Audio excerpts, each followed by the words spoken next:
Hello friend, good morning, नमस्कार। मैं अर्चना आप सभी का स्वागत करती हूं आपके अपने YouTube channel learn with V पर। आज की इस क्लास में फ्रेंड हम डिस्कस करने वाले हैं जीवन कौशल का एक इम्पोर्टेंट टॉपिक संवैधानिक और मानवीय मूल्य है, जो कि आपके सुपर 10 में जीवन कौशल 10 नंबर का पूछा जाएगा। प्लेलिस्ट इसकी अपडेट कर दी गई है, चैनल पे से आप देख सकते हैं। यह लिंक डिस्क्रिप्शन में दे दूंगी, वहां से भी आप अपने थ्योरी और साथ साथ क्वेश्चन को करते चलिए। ये टॉपिक आपके लिए इंपॉर्टेंट है, 10 नंबर आपके यहाँ से पक्के होंगे। तो चलिए सेशन को शुरू करते हैं। संवैधानिक और मानवीय मूल्य क्या होते हैं? मूल्य की अगर हम बात की जाए तो मूल्य सबसे पहले आप देखेंगे तो हम किसी चीज की कीमत से मूल्य को लगाते हैं कि हम बाजार में कोई सामान लेने जाते हैं तो उसकी कीमत क्या होती है, मूल्य क्या होता है। लेकिन यहाँ पर जो मूल्य है ये अलग है। शिक्षा में हम मूल्यों की बात करें, मानवीय मूल्यों की, तो यहाँ पर मूल्य का मतलब शिक्षा से जुड़ा हुआ है। इसमें मूल्य और कीमत में क्या अंतर होता है? अगर कीमत की बात की जाए तो बाजार में कोई चीज है, उसकी मांग कितनी है, उसकी डिमांड कितनी है, उस चीज की पूर्ति कितनी हो रही है, कच्चा माल कितना बाजार में आ रहा है, तो बाजार की स्थिति के आधार पर एक कीमत निर्धारित होती है। लेकिन अगर मूल्यों की बात की जाए तो मूल्य होते हैं एक इंसान के अंदर जो उसके बिहेवियर में झलकते हैं। हम किसी इंसान को देख करके अपने मन में धारणा बनाते हैं कि ये इंसान अच्छा है या बुरा है। किस बेस पे आप ये धारणा बनाते हैं? कि उसके मूल्यों को देखकर, उसके संस्कारों को देखकर, उसके विचारों को देखकर, उसकी सहानुभूति, दयालुता को देखकर के हम मन में धारणा बनाते हैं कि ये इंसान अच्छा है या बुरा है। वो होते हैं हमारे मानवीय मूल्य। ठीक है। अगर परिभाषा की बात की जाए कि मानव व्यवहार में अधिक से अधिक अच्छाइयां विद्यमान होती हैं, इन्हें हम मूल्य कहते हैं। मनुष्य के व्यवहार में जो भी अच्छाइयां होती हैं वो उसके मूल्य होते हैं। इंसान कैसा है, दूसरों के प्रति सम्मान करता है या नहीं, उसे दूसरों के प्रति दयालुता है या नहीं है, इंसान अहिंसावादी है, इंसान सहानुभूति उसमें है, ये सब जो भी होंगी इंसान को अच्छा बनाएंगी या बुरा बनाएंगी, ये सब होते हैं उसके मूल्य। मूल्य शब्द की उत्पत्ति लैटिन भाषा के वेल्वर शब्द से मानी जाती है। मूल्यों को अपनाकर व्यक्ति समाज में प्रभावशाली, विश्वसनीय बनता है। देखिए, मूल्यों को अपनाकर व्यक्ति समाज में प्रभावशाली, मूल्य कहते हैं एक ऐसे सद्गुणों का या गुणों का विकास समावेश माना जाता है इंसान के अंदर, जिसे अपनाकर व्यक्ति क्या बनता है, अपने व्यक्तित्व का विकास करता है और एक समाज में प्रभावशाली और विश्वसनीय बनकर उभरता है।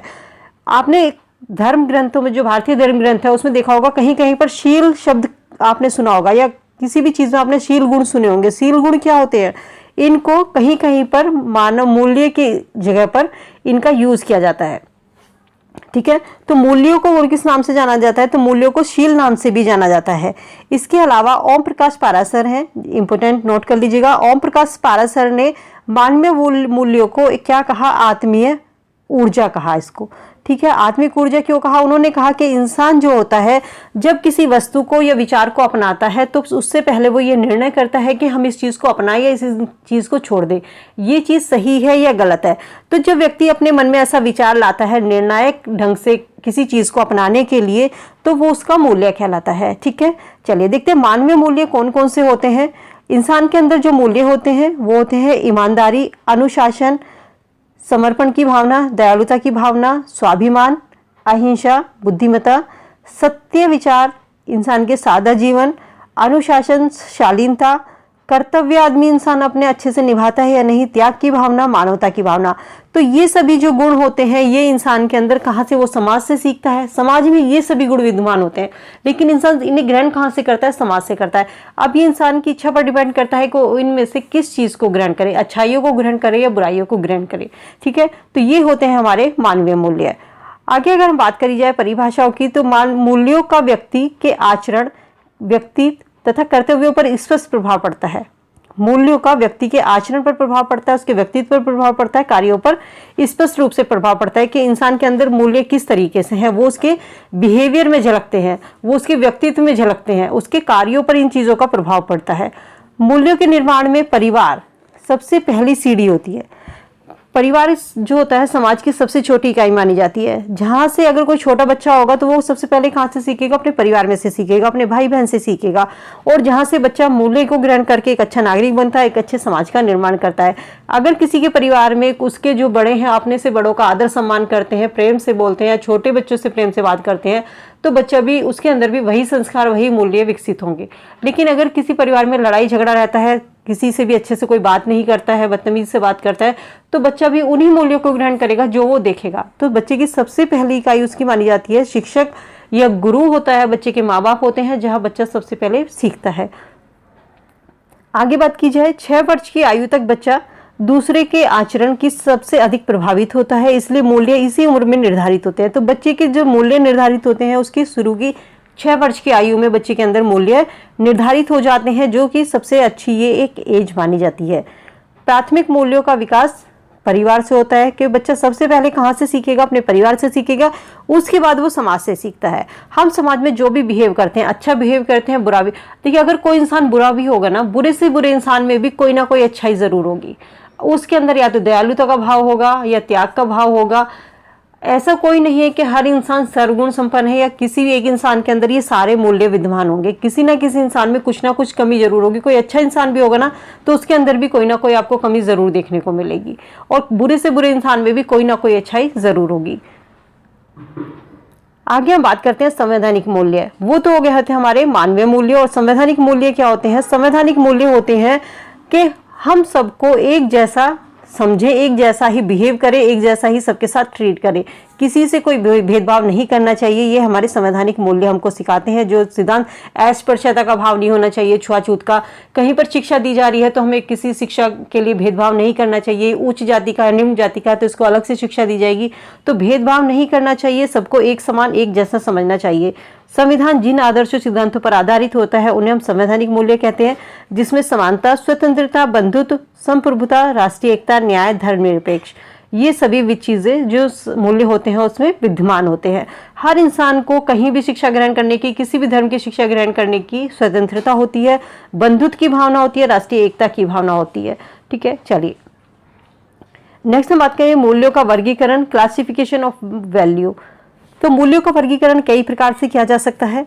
आर्थिक मूल्य होते हैं, सामाजिक मूल्य होते हैं, पारिवारिक मूल्य होते हैं, राजनीतिक मूल्य, वैयक्तिक मूल्य, सांस्कृतिक मूल्य या पर्यावरण मूल्य।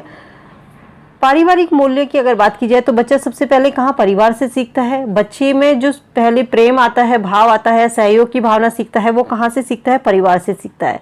वैयक्तिक मूल्य क्या होते हैं? वैयक्तिक मूल्य जो इंसान की इच्छा पर निर्भर करते हैं कि वो समाज से किस चीज को ग्रहण करना चाहता है, किसी चीज को, अच्छाई को अपनाना चाहता है कि बेकार चीज को वो अपनाएगा, बुराइयों को कर चीज सीखेगा वहां से। सामाजिक एकता, सामाजिक मूल्य इंसान में जो मैत्रीपूर्ण व्यवहार करते हैं, एक दूसरे से सहयोग की भावना, तो ये सभी हम पर्यावरण से भी मूल्य ग्रहण करते हैं। आर्थिक मूल्य होते हैं कि जो हमारी भौतिक वस्तुएं होती हैं, हमारी निजी वस्तुएं होती हैं, आवश्यकताएं हैं इंसान की, हर इंसान की नीड होती है रोटी, कपड़ा, मकान की, उसको बिना पैसे के, बिना आर्थिक मूल्य के वो इस चीज को हासिल नहीं कर सकता, तो उसे पैसे की जरूरत होगी इन सब चीजों को पूरी करने के लिए। राजनीतिक मूल्य, जहाँ का जैसा राजा होगा वहाँ की वैसी ही प्रजा होगी, या जिस देश का नेता जैसा होगा वैसी ही जनता होगी। राजा अच्छा है तो प्रजा भी अच्छी होगी, अगर राजा ही बेकार होगा तो वहाँ की प्रजा भी बेकार होगी और उसी तरीके का वो बिहेव करेगी। तो ये होते हैं हमारे जो मूल्यों को वर्गीकरण किया गया है। ठीक है, चलिए आगे। एनसीईआरटी के अनुसार मूल्य कितने प्रकार के होते हैं? एनसीईआरटी के अनुसार मूल्य 4 प्रकार के होते हैं, जिसमें समानता और सहयोग की भावना होनी चाहिए, सफाई और सच्चाई की, श्रम की, और बंधुत्व और भाईचारा। यानी कि एक टीचर में समानता और सहयोग की भावना को विकसित किया जाना चाहिए। स्टूडेंट और टीचर्स दोनों को ही साफ सफाई का और सच्चाई का ध्यान रखना चाहिए। श्रमशील टीचर को होना चाहिए। बंधुत्व और भाईचारा की भावना एक टीचर्स के अंदर होनी चाहिए। ठीक है, सो फ्रेंड, ये था हमारा एक छोटा सा टॉपिक, संवैधानिक और मानवीय मूल्य। तो उम्मीद करती हूँ ये टॉपिक आपको क्लियर हुआ होगा। अगर इसके जो 1 लाइनर क्वेश्चन है उनको हम आगे क्लास में डिस्कस करेंगे। कल हम इसका लास्ट टॉपिक है दंड और पुरस्कार, आपकी जीवन कौशल का। जीवन कौशल ऑलमोस्ट कंप्लीट हो चुका है, इसकी 1-2 क्लास बची है, दंड पुरस्कार, इसको हम कल की क्लास में डिस्कस करेंगे। इसके बाद हम इसके 1 लाइनर क्वेश्चन को डिस्कस करेंगे। चलिए, वीडियो को ज़्यादा से ज़्यादा लाइक शेयर कीजिए फ्रेंड के साथ में। चैनल पर नए हैं तो सब्सक्राइब कर लीजिए, क्योंकि यहाँ पर मैं आपको वही कंटेंट उपलब्ध कराती हूँ जो केवल आपकी सुपर टेट या शिक्षक भर्ती से रिलेटेड है। उन सभी की तैयारी में हम जीवन कौशल की क्लास कंप्लीट कर चुके हैं, थ्योरी और क्वेश्चन आंसर। वीडियो अगर नहीं देखी है तो प्लेलिस्ट में से जरूर देखिएगा।